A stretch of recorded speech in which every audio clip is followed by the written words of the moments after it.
Good afternoon, everyone. This is Luciana Turner of the LT&A Group, bringing you the February's installment of Contracting Chatter.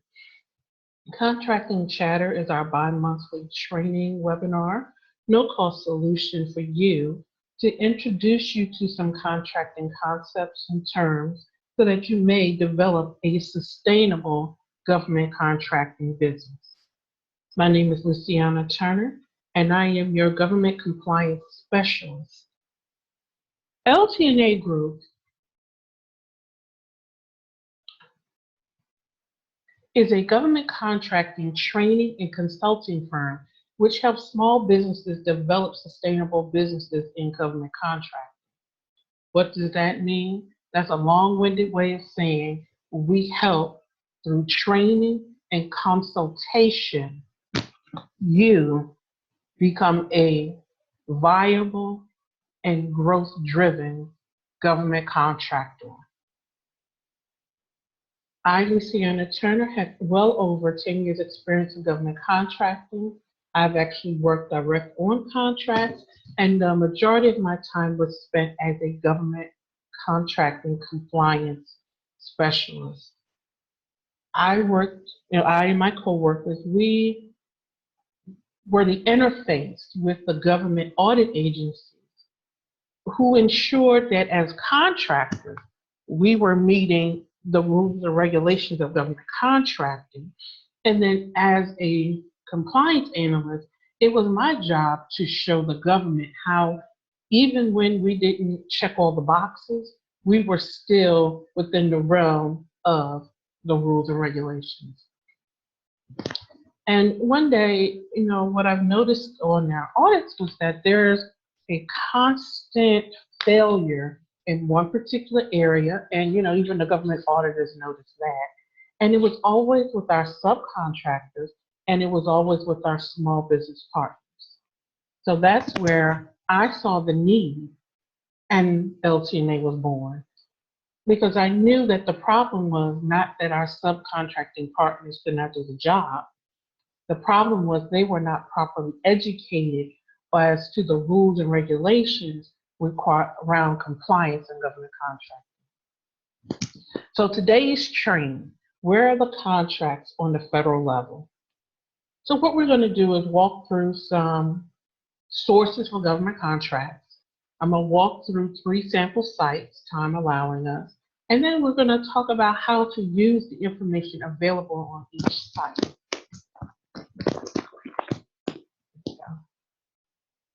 Now, the government client. What most people don't realize is the government is kind of split into 3 parts, and government contracts are available in these 3 parts.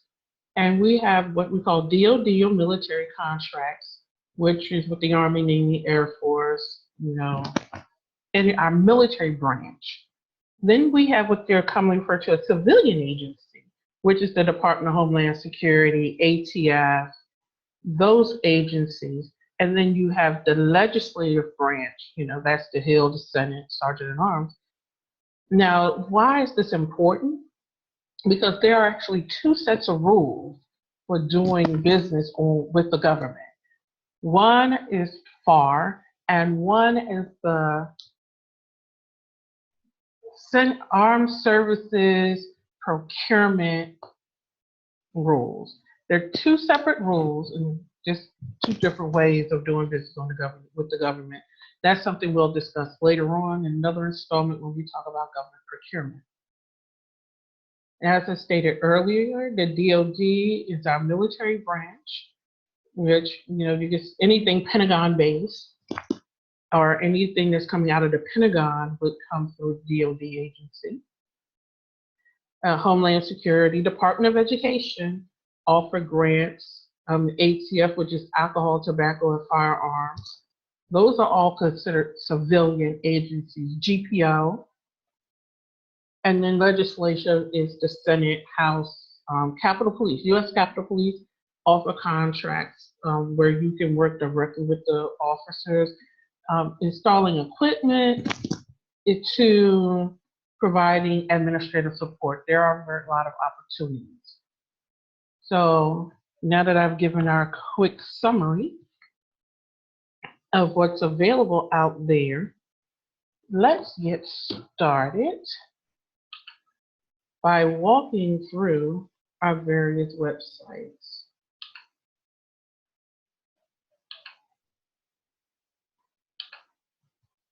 The primary government contracting website is the fedbizops.gov or fbo.gov.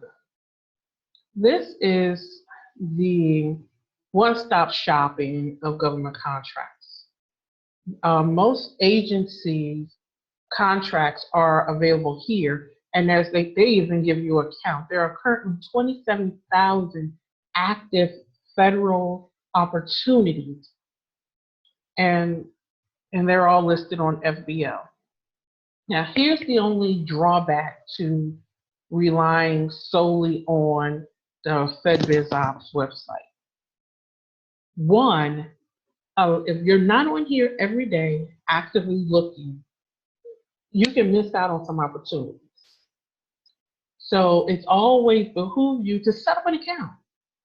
You can set up your account, and we'll walk through that in a little bit, so that you'll receive inbox messages based upon your search criteria as to what opportunities are currently out there, and it'll actually give you the time frame of when there are meetings. All the information is here on FedBizOps.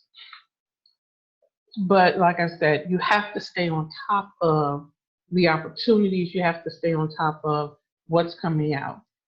So let's just get started with a basic search. Now, I had stated that anybody who wanted to could submit their information, and I would have used your information to produce a search today, but I didn't, as of going live, I didn't receive an email, so I'm gonna search for my opportunities. Now, one of the things you have to know, so let's, let me back up a little bit. Let's just walk through this interface. Your search criteria can be for anything posted within the last 2 days, 3 days, up to a year ago. Then there are certain set-asides if you qualify. These are your 8A, emerging small businesses, women-owned, and just the list kind of goes on and on. And we'll break down those different set-asides at another time. But these are basically certifications that you can obtain that give you an edge getting started in contracting. Now, you just don't get their certifications and the contracts come to you. If there's more to it than that, and I know that's something that, I don't know why that's a pervasive myth. I've heard it said, I've seen it all over the place. Once you get certified, you can walk into the contracting officer's office and slap down your certification and they have to give you a contract. That's not true. You still have to put in the work. You still have to answer the RFPs. You still have to demonstrate that you have the capacity, the capability, and the knowledge to actually perform on these contracts. So I don't know where this got started, but we're going to stop that myth in the contracting chatter today. The certifications are a tool, they're a leverage.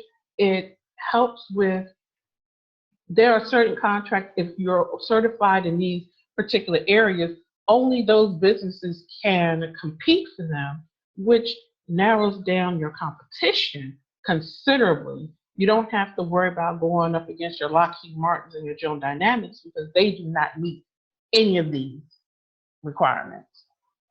But you still have to compete and you still have to demonstrate your ability to perform.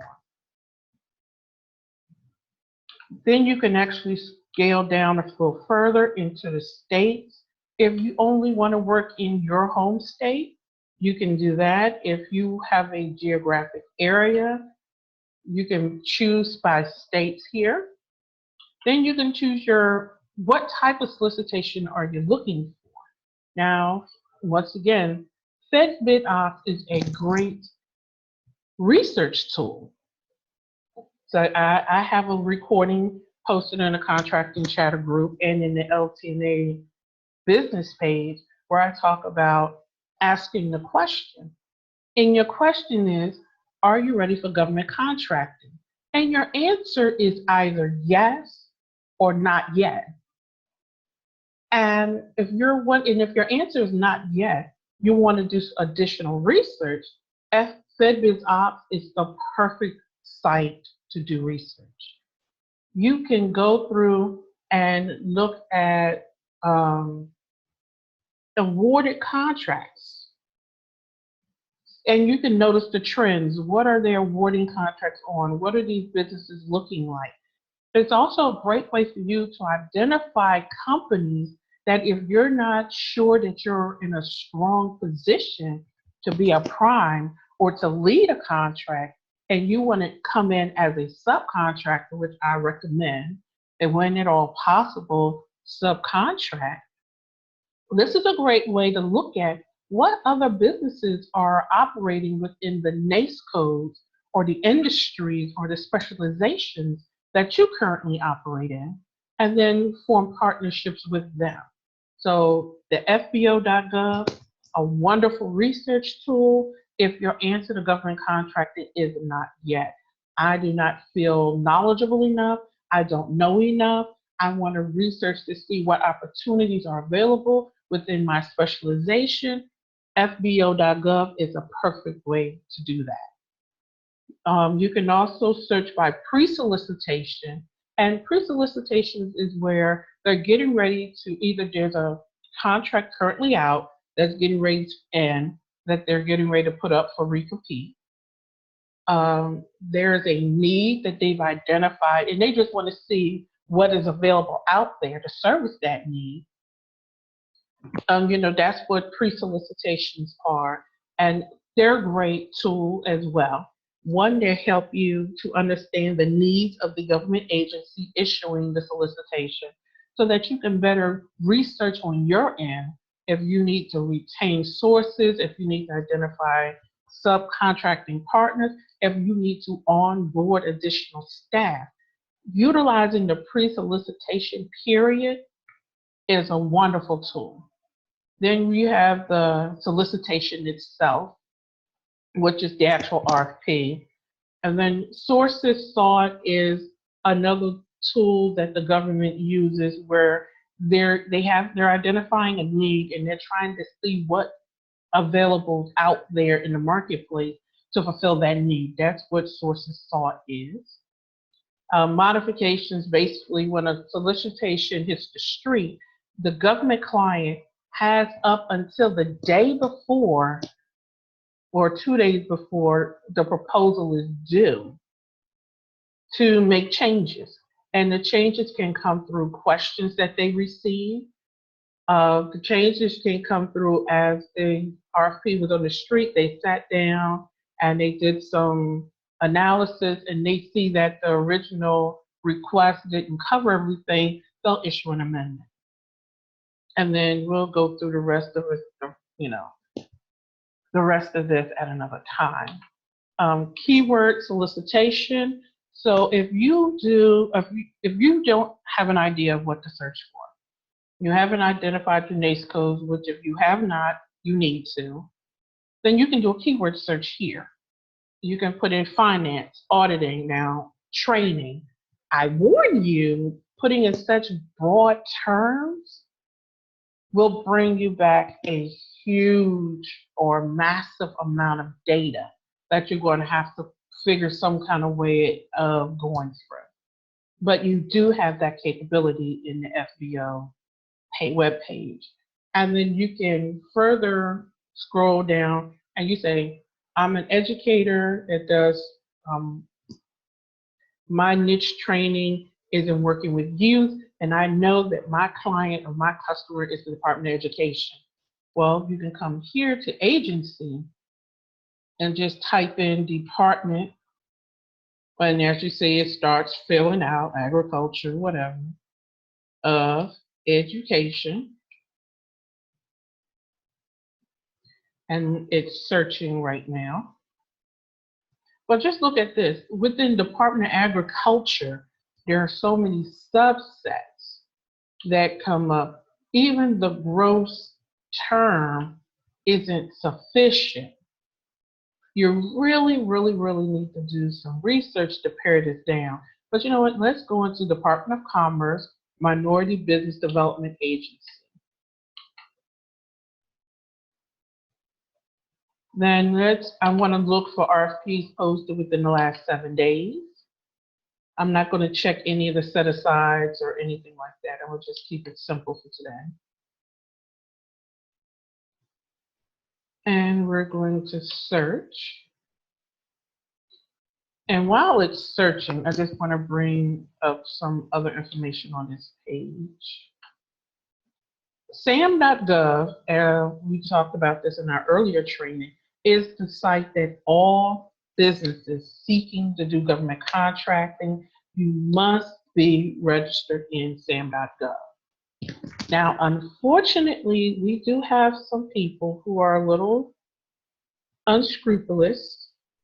Okay. My search result just came back, but I just want to go back to the SAM.gov registration. There are business entities out here who market their services to help you register in SAM. And they charge a fee for their service. And it isn't a good idea to work with somebody when you're going through SAM. Because there are some things that people fail to check that they should check. There are some NAICE codes that if you use this NAICE code, you should also be using these as well. And it's just a great way to work with somebody who can help you develop your profile so that you can better position yourself as a government contractor so that when these agencies go into SAM, and sometimes SAMs will kick out things to you based upon your NAICE codes and how you self-identify. It's just a great tool way of ensuring that you're marketing yourself appropriately. But anybody who tells you that you have to pay for your SAM.gov registration is not being truthful. You can go and register on SAM yourself, and it's free. The government does not charge you for registering on the website. However, there are businesses out here as a part of their marketing tool help you with your SAM registration. And then there are those who are using this as an opportunity to be unscrupulous, and we're not going to talk about those people today. But let me get back to here. Now, I put in Department of Commerce, Minority Business Enterprise as my search. I put in that I wanted items posted in the last 7 days, and nothing came up. Now, sometimes you have to go back. Let's try, let's try in the last 21 days search. Now, sometimes you can be too specific. Specificity isn't always your friend when you're searching in the government contracting database. And then let's try 90 days. Okay. So nothing came up for me on that particular search, but that's okay. But it gives me the opportunity to show you something else. We have the advanced search feature on fbo.gov. Now with the advanced search, we can really get fancy. You can do posted date within whatever time frame you're going to choose. And on this screen, you can choose multiple states. Remember when I said if you want to work in a particular geographic area, you want to do contracting in the northeastern seaboard, and you want to do contracting in Connecticut, New York, New Jersey, Pennsylvania. On this page is where you will go through and select Connecticut, New Jersey, Pennsylvania. Right now, I'm going to select Delaware.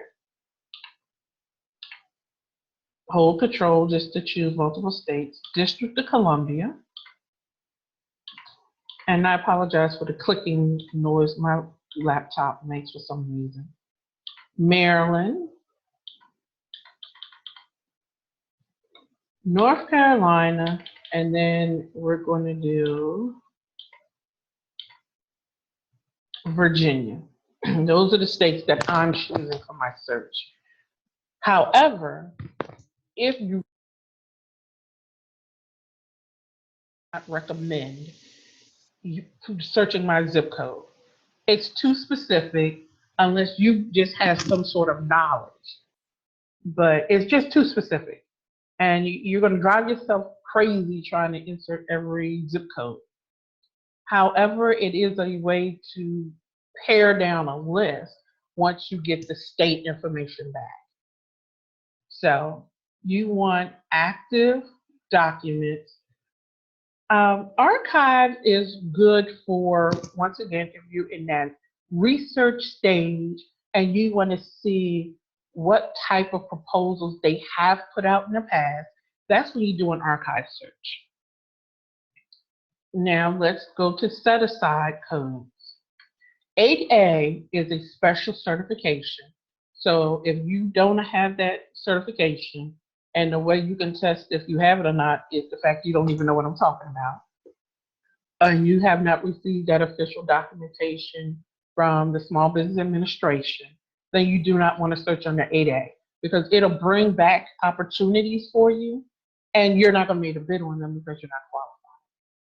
Emerging small business. Hub zone are for businesses that are in historically, economically disadvantaged areas. Your office is located within a certain zone, and the government does a sampling every year, and they put out a map that identifies hub zone areas. So you can go to sba.gov and go to their hub zone listing, and you'll be able to determine if your office is within a hub zone or not. If it is, you still have to submit the paperwork that demonstrates that you are hub zone, your office is there, and somebody has independently verified the information. Woman-owned small business. The Small Business Administration has a certification tool where you can submit the documentations to support that you are the woman owner of this business. And there's another entity that performs the certification too. Now they charge a fee, and I know $375 comes to mind. And there's I can't call the name of the entity right now, but they charge $375 to do the certification. Then you have HBCUs, partial small business. If you are a retired veteran or disabled veteran that owns a business, economically disadvantaged is another set aside. And then they have a subspecialization or sub certification where you're economically disadvantaged and women owned. And economically disadvantaged represents those business owners who historically do not have access to capital and opportunity. And there's a whole lot of legislation surrounding this, and it's actually a great tool. You know, some people don't like it. They feel it's discriminatory. They think in 2017 we don't need it. However, the numbers show we still need this set aside. Women, minorities, are still not receiving opportunities at the same rate as others. And until we can get to that point, we need a leveling playing field. You know, I don't know what else to say about it other than that. Opportunity procurement type, we're going to do pre-solicitation, and we're going to do combined synopsis and solicitation. I'm going to leave this all on all agency office locations. However, you can, once again, specify all the way down to what a particular agency. So if we clicked here, we can do Department of, let's do, no. Let's do Department of Commerce. If we really wanted to, we could get specific here and say we only wanted these opportunities for the Department of Commerce. And then we could say Department of Commerce, Education. this is just another way to really pare down. You already have identified your particular customer in the government. You know these are the government agencies you're targeting. They're the only ones you want to work with or try to work with right now. Then here you would actually pare it down and say, I only want this information brought back. And you know what? I'm gonna leave it here for right now. You can actually go even further and show office locations, but me personally, at this stage in the game, I would not recommend anybody get that specific. So let's come down. There is something called the Recovery and Reinvestment Act. Ignore that right now. We're not even going to get into that. We're going to ignore that. Now you can do, if you know a solicitation number, you can put it in here. If you know a keyword, you can put it in here. Right now, we're going to leave that blank. And then we're going to come down here to NAICE codes. Now, NAICE codes is the North American Industry Code. And that is a numerical representation of the service that you provide. If the government will acronym you and number you to death, that's okay. We're going to learn this numerical language and we're going to speak it fluently. Now, for me, I have a primary NAICE code in the 5-6 realm, which is Office and Administrative Services. Administrative Support Services is 561. Then we go into Office Administration Services, Employment Placement. If you do job placement, your NAICE code is 561311. If you do executive searches, there are RFPs on the street where they're looking for executives to head departments in the government. They don't want to do it. They want somebody else to find these people. If that is your specialization, then that is what you do. If you are a staffing agency, something I always think of Kelly when I see this, Kelly's services. But if your business is to provide temporary services, then here's your NAICE code is 561320, or one of your NAICE codes. So right now, what I'm going to do is I'm going to scale all the way down to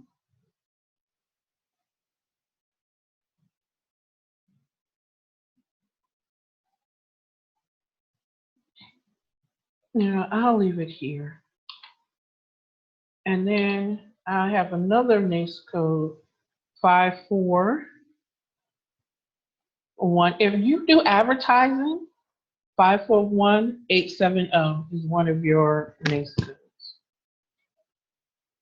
So let's do this one for all other professional services. So currently I'm searching under 2 NAICE codes, and then we're going to scroll down. This is here. I mean, if you're really specific, you can get down into these classification codes. I mean, you can drill this thing down until you just get down to, you sell a widget and you can pare down to widgets. I personally do not recommend paring down that far, because sometimes the way these RFPs are uploaded, they want to get a broad section. So if you get too specific, you'll miss opportunities. And then we'll talk about these statutory authorities at another time, but right now leave them blank. So then let's come back up here and we're going to hit search. Okay, now I was very specific, but it brought back 20 opportunities. One of them is ground maintenance services. That's not what I do. Now the Office of Education has a support services. Now that's something I may or may not do. Let's come over here. It was posted on September 16, 2015. Do not automatically say this was 2 years ago and it has to be closed. Sometimes the agency have what they call rolling procurements. So they'll post something and it's just open because it's a continuous need that they have. And it might be posted from 2 years ago. It might be posted from last year. So just because you see it posted on date of 2015, you still may want to investigate because it could be what is commonly referred to as a rolling opportunity. So then let's keep going. Grounds maintenance, that isn't what I do.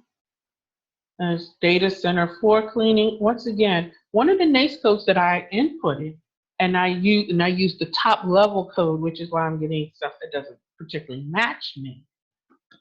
But if that's just if you use the first 2 or 3 numbers in the NAICS codes, this is what you'll come up with. These are very broad, even though, so you're still getting kind of like a broad spectrum, even though we pared down to 2 particular departments in the federal agency. So let's look at this. Oh, this is from 2011. Let's go back up to Office of Education Support Services. Let's open that up real quick. And then we're going to go back and just do a broad search so we can see something that's recent. Now, this was here's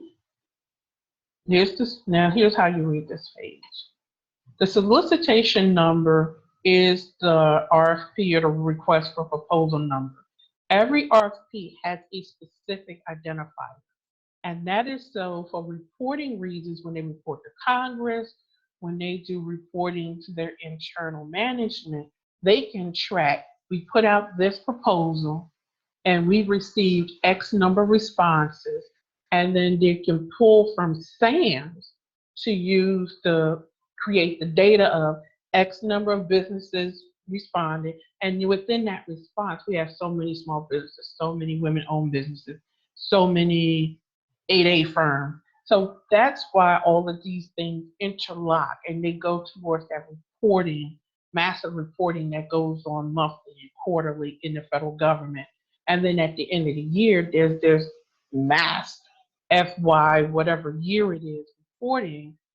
And that's where all that data comes from. It comes from the solicitation number, these companies submitted, and then it all interrolls. There's a synopsis, and the synopsis is basically a high-level summary of who posted this information and what they're looking for. Now this one tells you about the office. This one is to establish a single award, which is just saying one contract, with the capability of, they didn't tell you what they're looking for. They're making you read the proposal for the statement of work. That's okay. Now this one is interesting. We just missed the closing date on this, and that's most likely was December because they intend to sometime during January issue the contract. So within the next week or so, you'll see here where it'll say awarded and who won the award. Now here it is too. Here's the contracting office address. Place of performance is Silver Spring, Maryland. That lets you know what city this is going to be worked at. And your POC or your primary point of contact for questions is this person here, who is Courtney Fletcher. Another thing we want to read down this side here is the solicitation type. It's a pre-solicitation, posted September 16th of 2015. They're going to manually archive this, and sometimes there's an archive date, and the archive date just lets you know when it stops being active and then gets filed away. Some agencies choose to manually archive because it gives them flexibility. If they need to repost, extend the RFP period, whatever they need to do, the manual archiving gives them flexibility, whereas if they put in an archive date, they kind of stuck. Now, the packages, as it says packages, this just lets you know If there were any documents uploaded under this, it would show here. In the interested vendors list, if there was, you kind of have to log in to see a list of all the vendors who had this opportunity. So let's just go back here. And then I'm going to log into my account so that you can see what having an account on here looks like. And then we're going to move on to our next agency. So you would log in as a vendor or citizen.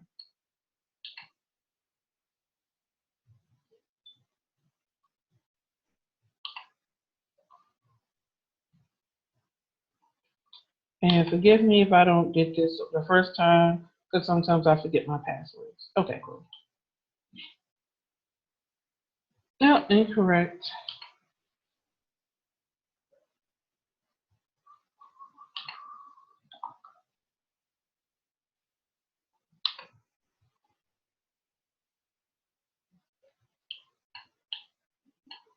Yeah, this is actually embarrassing.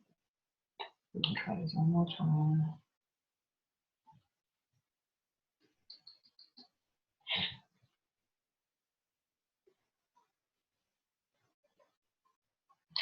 I'm remembering why this isn't working.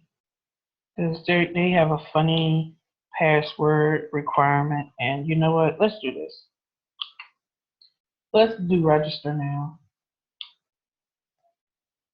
You can put in your DUNS number, and it'll bring everything over for you from what's listed in Dun and Bradstreet.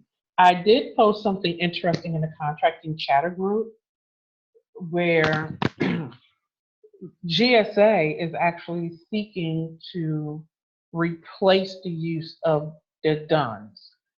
And the concern is because they've had this contract for so long and they're the only issuers of this number, there's a monopoly forming, which it didn't just form, they've had the monopoly for a long time. But the concern is also there's becoming a cost problem because if they're the only ones issuing the number, if they're the only source of the number, then that means they can charge whatever they want to charge. And competition is the only way in a capitalist society we keep costs down. Let's just keep it real. So if you have your done, you can put it in and it'll bring everything in. And somebody might say, nobody should know your duns. Let me tell you something. Nobody can do anything to your business credit with your done number other than pull it. It would take so much for them to be able to do something. And your done is a very common information. Now I just put in, okay, see now when I put in my done, it brought in my company, but pay attention to this. Note, your company information was found in SAM. That's key. If you are not in SAM, you cannot be awarded a contract. So you really, really, really want to get your SAM's registration completed. Now, my government contracting shop is L. Turner Associates. That's how I compete for government contracts. And that's just something that I did. You do not have to create a whole other name or anything else. You don't have to do any of that. But that's just how I bid on the contracts. I have a separate business. There isn't another DBA, but you can put a doing business ads in there. Here's my cage code. And this other information is totally irrelevant because it's incorrect, but that's another story. We're going to proceed.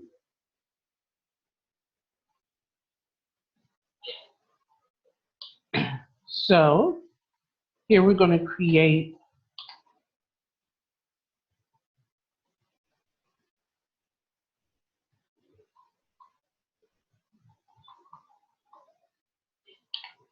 my registration.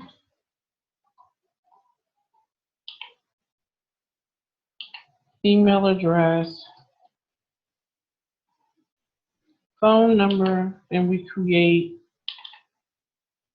our username, and then your password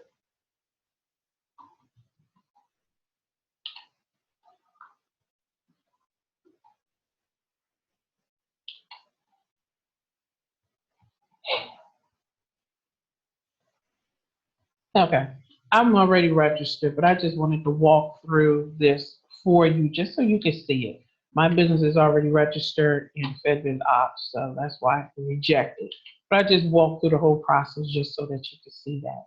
So let's go back to our home page.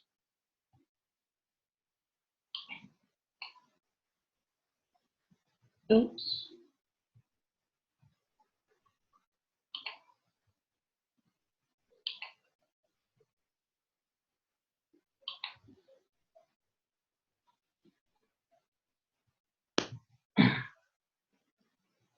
My system was a little slow today, so let's take a minute for it to move.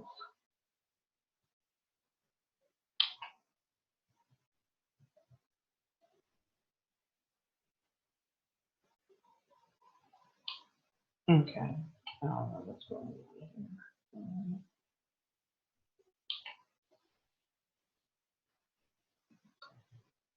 Here we go. So let's just do a general search. I'm gonna just leave it like this in the last 90 days. There we have over, oh wow, 27,508 opportunities that have been posted in the last 90 days. There's no way in the world you can look through all of this and be efficient. So then you can come here and put in,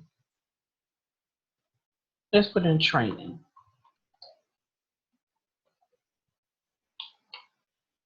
So any keyword or solicitation for training that's been posted in the last 30 days, we have 2,311.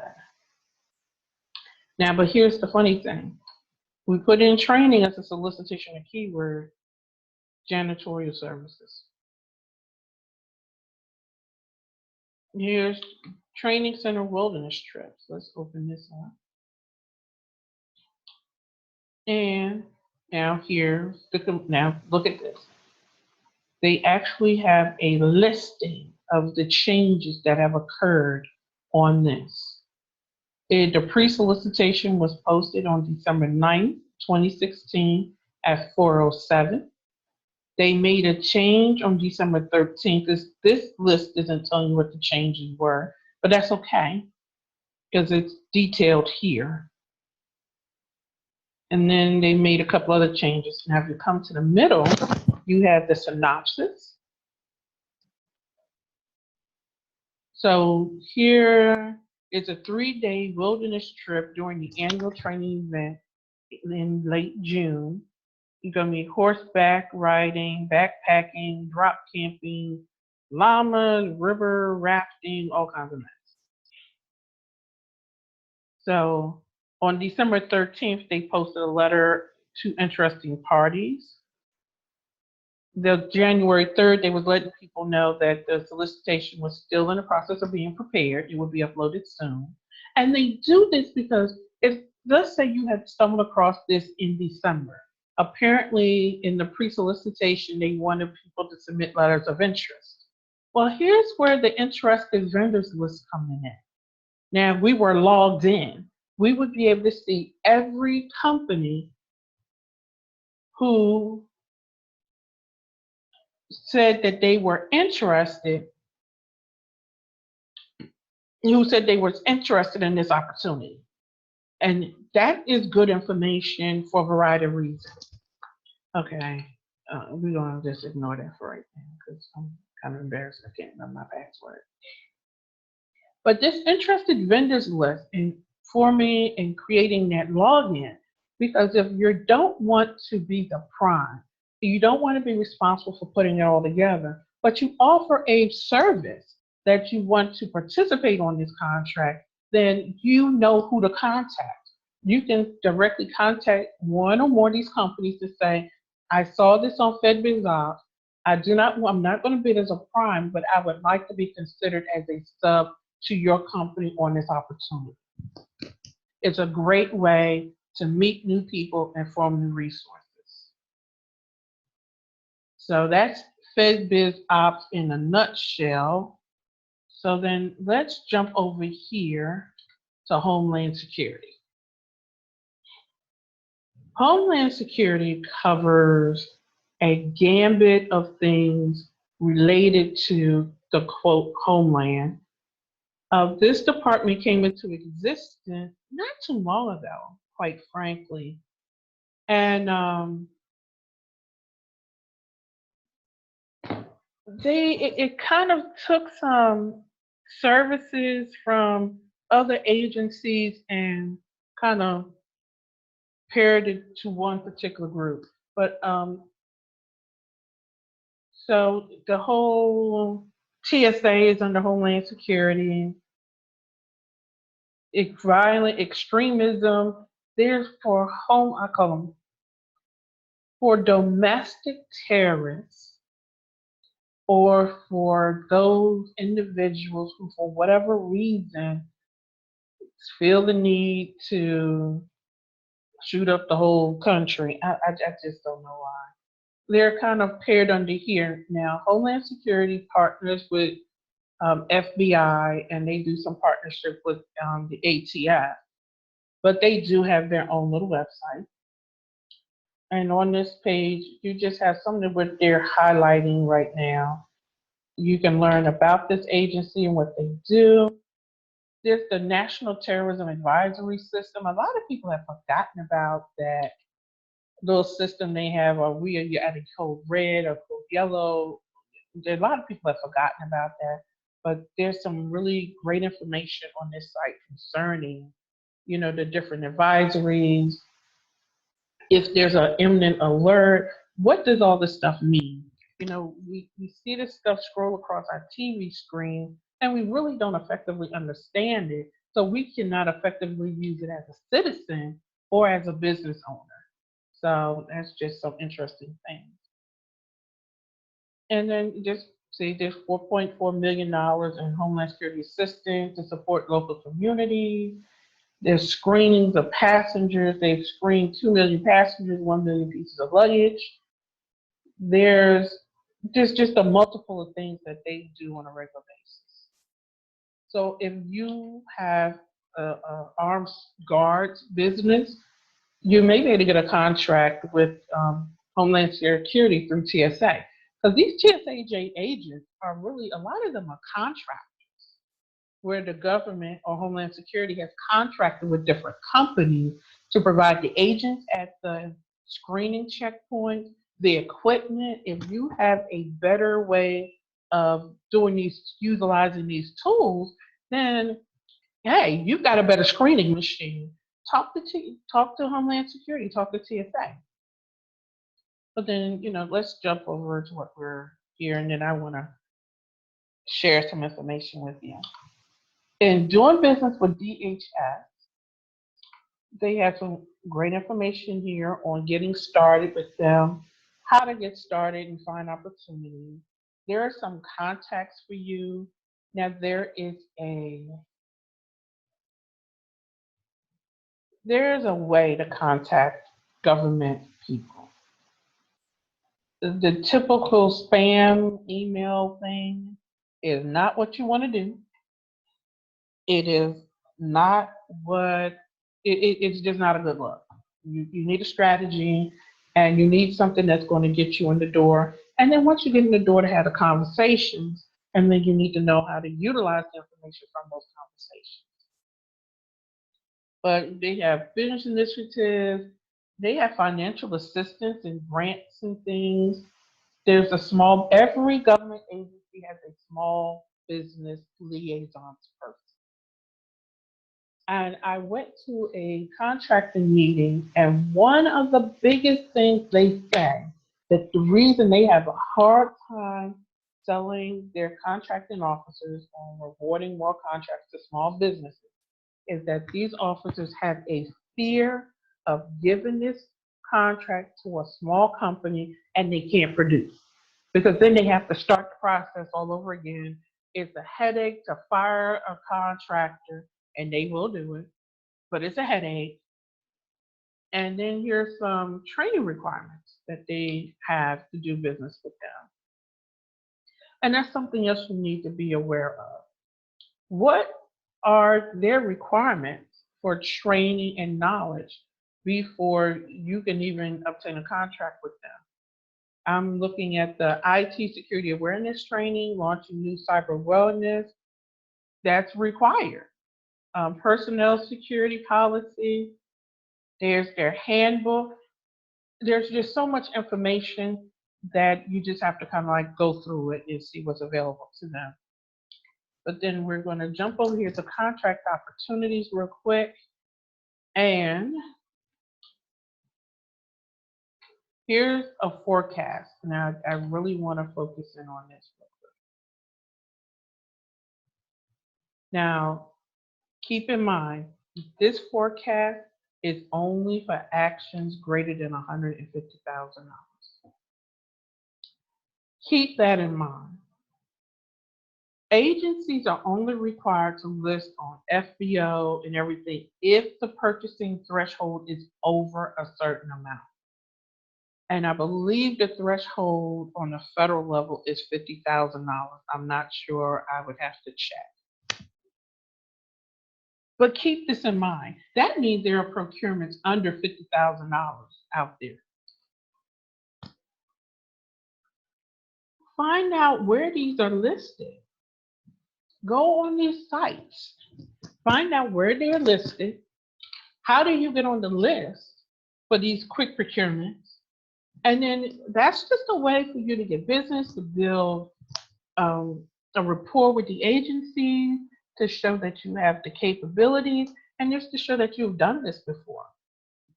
But let me open this forecast up, and then we're going to get to the small business sessions, and then I'm going to wrap this up. Let's see. This is the acquisition planning forecast system is where they put out all of their information. You can subscribe so that they will send you all of their anticipated opportunities. And it's as simple as putting in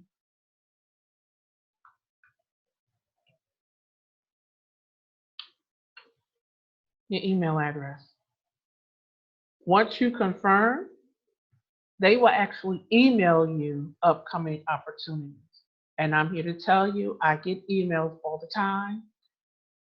It can be a little overwhelming sometimes because it's just like they're just shooting stuff at you. But it is a valuable tool to have. Let's see, DHS.gov. And then I just want to show you one more thing, and then we're going to wrap this up. Every federal agency hosts opportunity days. Every business, every government agency have small business fairs, and they just do a variety of things to connect with their small business partners. And you just want to make sure you stay in the know.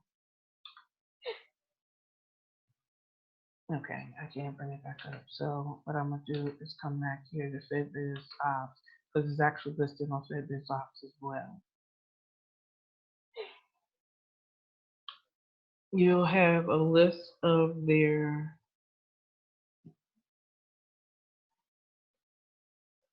small business events are right here. You can do a search for small business events.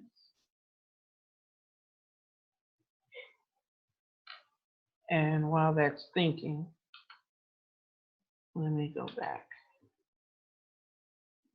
So next week's chatter, we're going to talk about where to find contracts on the state level. I understand I started something and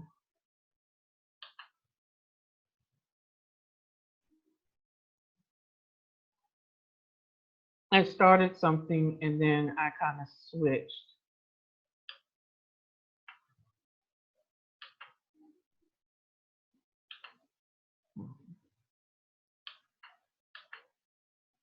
There we go. So let me actually want to just go and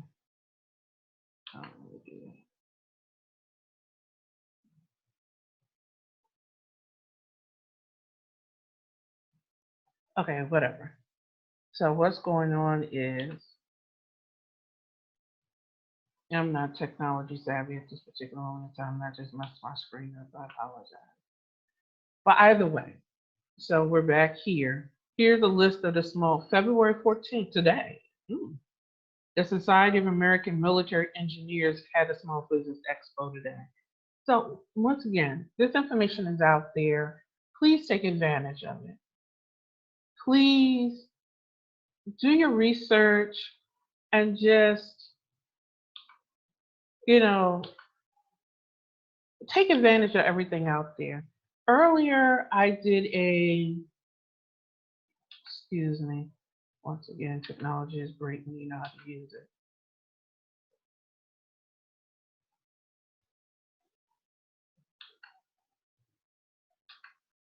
Here we go. I did a video earlier in the group where I talked about we're so busy looking for the pot of gold at the end of the rainbow until we're missing the golden nuggets along the way. Every government agency, every state agency, every local principality, parish hosts small business events. I implore you to check them out. Go there. Put your face in your business card. I don't, there's this whole thing. You don't need business cards anymore. You just do an electronic app. That's great.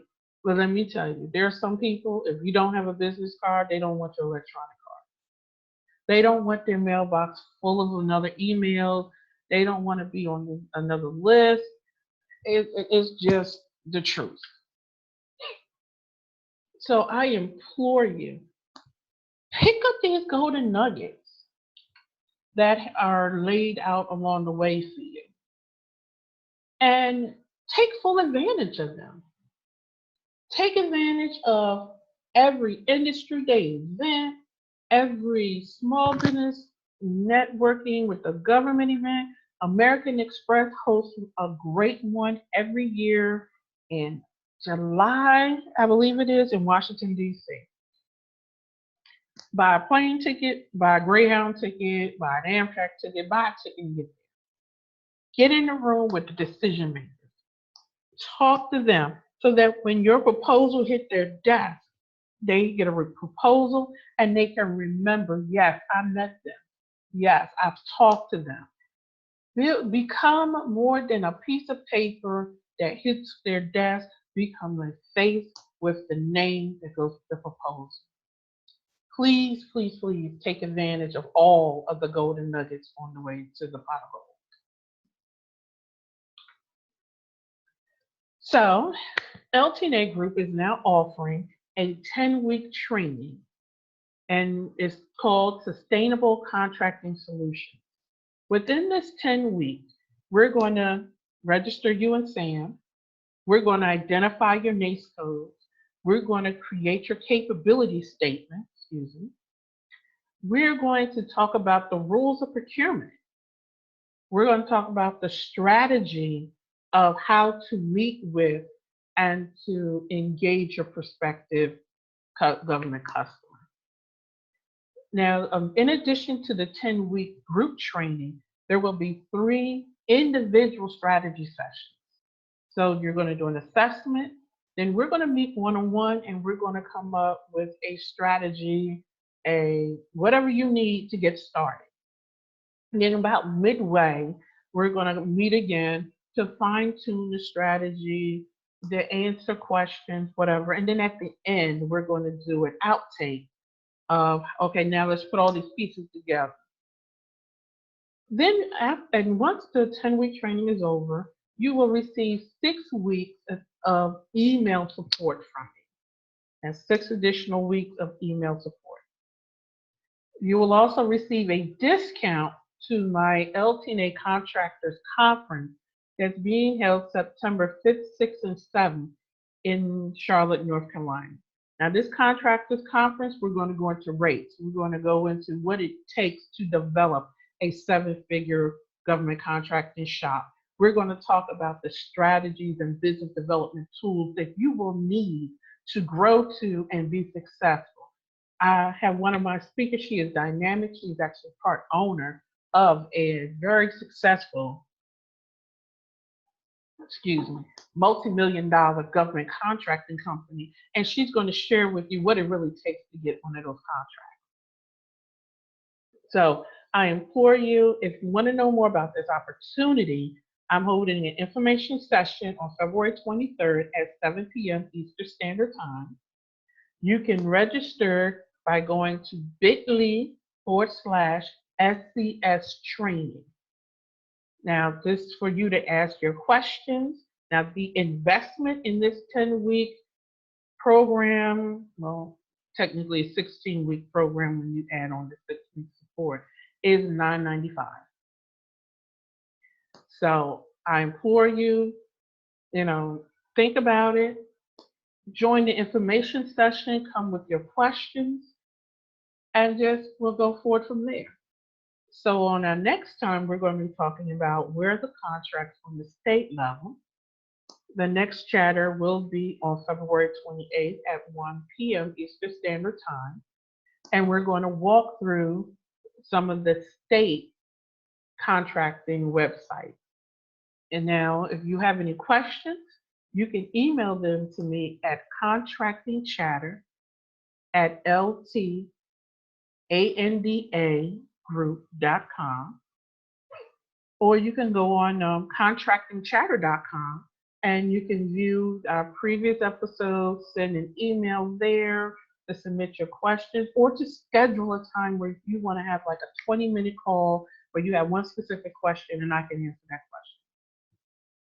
So until the next time we meet, once again, use the golden nuggets, pick them up, put them in your basket so you can have them to add to your pot of gold.